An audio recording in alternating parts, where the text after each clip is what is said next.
बिस्मिल्लाहिर्रहमानिर्रहीम नहमदुहु व नसल्ली अला रसूलिल करीम अम्मा बाद। अज़ीज़ तलबा किराम, नाज़रीन हज़रात, अस्सलामु अलैकुम व रहमतुल्लाहि व बरकातुहू। इंशाअल्लाह आज के सबक में हम बहुत ही अहम सबक, नहव के सबकों में से जो अहम सबक तवाबे है, इंशाअल्लाह उसको पढ़ेंगे। अभी हमने इससे पहले जो दो अहम सबक पढ़े वो थे अस्माए मुतमक्किन की 16 किस्में, और फिर उन पर आने वाले एराब की शक्लें पड़ी थी, जिसमें ये बताया गया था कि किसी भी इसम से पहले आमिल राफ़े आएगा तो रफ़ा कितनी शक्ल में आता है, आमिल नासिब आएगा तो नसब किस तरह नज़र आएगा, नसब की शक्ल में दिया जाएगा, आमिल जार आएगा तो जर कितनी शक्लों में आता है, ये हमने पढ़ लिया। इसमें ये होता था कि आमिल आता था और अपने मामूल पर बराहे रास्त उसके ऊपर अमल करते हुए उसको रफ़ा या कभी नसब या कभी जर दिया करता था। अब जो आज का सबक है वो असल में उस पर आमिल आता नहीं है, लेकिन वो जिस इसम के बाद आते हैं तवाबे, उस इसम के ताबे होकर इन पर भी अमल कर दिया जाता है, इसीलिए उनको तवाबे कहा जाता है। तवाबे ये ताबी की जमा है और इसके माने पीछे चलने वाला, इत्तिबा करने वाला। तो अगर ये ऐसे इसम के बाद आते हैं कि इससे पहले वाले इसम पर रफ़ा होगा तो इस पर भी रफ़ा होगा, इससे पहले पर नसब होगा तो इस पर भी नसब होगा, इससे पहले जर होगा तो इस पर भी जर होगा, ये एराब में अपने पहले वाले इसम के ताबे होते हैं, इसीलिए इनको तवाबे कहा जाता है। अब आते हैं उसकी इस्तिलाही तारीफ की तरफ।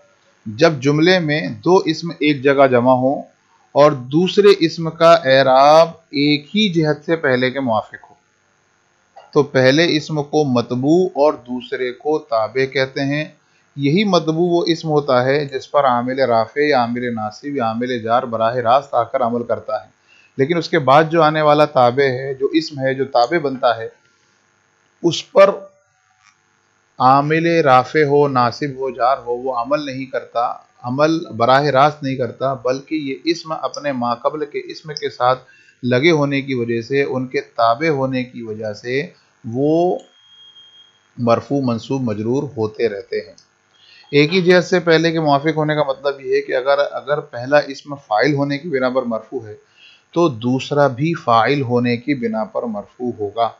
अगर पहला मफ़ूल होने की बिना पर मंसूब है तो दूसरा भी मफ़ऊल होने की बिना पर मंसूब होगा। यानी तरकीबी हैसियत में ताबे जैसा होगा, मतबू जैसा होगा, ताबे भी वैसा ही होगा।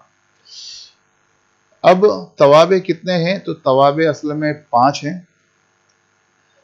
जैसे सिफत नंबर 2 पे है ताकीद, नंबर 3 पर बदल, नंबर 4 अत्फ बहर्फ, नंबर 5 अत्फे बयान। ये ताबे होते हैं और इनके पहले इसम होता है और वो मतबू होता है। जैसे सिफत है तो उसके मतबू को मौसूफ कहते हैं, और हम जानते हैं कि मौसूफ सिफत में मौसूफ पहले आता है, और जो एराब मौसूफ को मिलता है वही एराब सिफत को भी दिया जाता है। दूसरे नंबर पर ताकीद ताबे है, तो ताकीद से पहले जो इसम आएगा उसे मुअक्कद कहते हैं, यानी जिसकी ताकीद लाई जाए, और जो ताकीद लाई जाती है, जिन अल्फाज के ज़रिए ताकीद लाई जाती है, इंशाअल्लाह उसका सबक आगे आएगा और इंशाअल्लाह तफसील के साथ इसमें तमाम तवाबे को हम इंशाअल्लाह तफसील के साथ पढ़ेंगे। तो ताकीद ताबे है, उसके मतबू को मुअक्कद कहा जाता है। और तीसरे नंबर पर बदल है और उसके मतबू को मुबदल मिन्हू कहते हैं, यानी बदल आता है बाद में ताबे बनकर और उससे पहले एक इसम आता है, उसे मुबदल मिन्हू कहते हैं। नंबर 4 पर है अत्फ व हर्फ और उसके मतबू को मातूफ अलैह कहते हैं।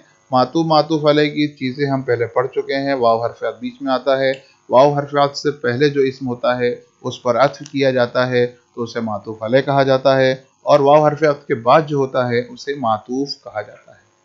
नंबर 5 पर जो ताबे है वो अत्फ़े बयान है और उसके मतबू को मुबय्यन कहते हैं। मुबय्यन माने जिसको वाज़े, ऐसा इसम जिसको वाज़े किया जाए, और जिस इसम से वाज़े किया जाता है उसे अत्फ़े बयान कहते हैं। ऊपर अत्फ़े बहर्फ यानी 5 और 4 नंबर पर अत्फ़े बहर्फ था, 5 नंबर पर अत्फ़े बयान, लेकिन वहाँ पर वाव हर्फ़े अत्फ़ के ज़रिए जोड़ा गया था। यहाँ पर अत्फ़े बयान में बीच में वाव हर्फ़े अत्फ़ नहीं होगा, बस पहले इसम को और वाज़े कर दिया जाएगा, उसे अत्फ़े बयान कहते हैं, और उसके पहले जो इसम आता है उसे मुबय्यन कहा जाता है। आइए थोड़ी तफसील के साथ में पहले ताबे को हम सिफत को पढ़ लेते हैं। सिफत हम पहले भी पढ़ चुके हैं कि मौसूफ और सिफत दोनों एक ही इसम होते हैं, हर एतबार से एक जैसे होते हैं। उसकी तफसील से बयान पढ़ लेते हैं। सिफत वो ताबे है जो मतबू की अच्छी या बुरी हालत को जाहिर कर दे या मतबू के मुताल्लिक की हालत को जाहिर करे। सिफत दो चीज़ों को बयान करती है। उससे पहले जो इसम होता है, जो उसका मतबू होता है, अब वो उसकी हालत अच्छी बुरी नई पुरानी या जो भी सिफत जो भी हालत उसकी हो बयान करे, वो सिफत अपने मतबू की होती है, या फिर ऐसा होता है कि मतबू के मुताल्लिक की हालत को जाहिर करे। ये एक नई चीज़ है जो हमने अभी तक नहीं पढ़ी है, उसी को पढ़ लेते हैं। एक मिसाल पहले, जाअनी रजुलन आलिमुन, मेरे पास एक आलिम शख्स आया। अब इस मिसाल में आप देख सकते हैं जा फेल है, नून विकाया का है, या ज़मीन मुतकल्लिम की मफूल बन रही है, मेरे पास आया। अब आने का फेल किससे वाक़े हुआ? तो रजुलन से वाक़े हुआ कि मेरे पास एक शख्स आया। अब ये शख्स कैसा था? तो आगे एक लफ्ज़ लगाया आलिमुन, जिसने ये बताया कि वो शख्स के अंदर ये सिफत थी, सिफत आलिम होने की, सिफत आलिमियत की। तो आलिम एक वस्फ बता दिया गया जो जोड़ दिया गया रजुलन के साथ में, तो रजुलन मौसूफ हुआ, आलिमुन सिफत हुआ। आलिम ने अपने पहले वाले इसमें रजुलन के मतबू की हालत को जाहिर किया कि वो इल्मी तौर पर आलिम है।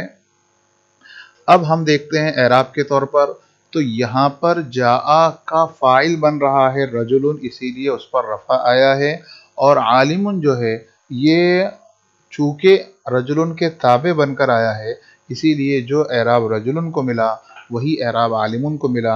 यहाँ पर फ़ाइल होने की बिना पर है, तो आलिमुन को भी उसी जिहत से फ़ाइल होने की बिना पर उसको रफ़ा दिया गया। तर्जुमा, मेरे पास आलिम शख्स आया, तो आलिम शख्स ये मौसूफ सिफत का तर्जुमा है।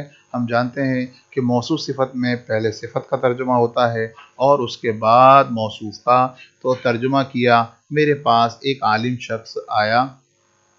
अब ये मिसाल वो थी जिसमें मतबू की हालत को जाहिर किया जा रहा था।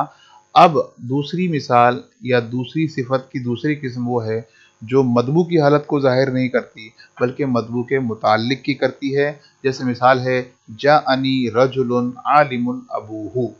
अब इस मिसाल में और ऊपर वाली मिसाल में अबूहू का इजाफा है, और यहाँ पर आलिमुन जो सिफत है ये रजुलन की इल्मी हालत को नहीं बतला रही है,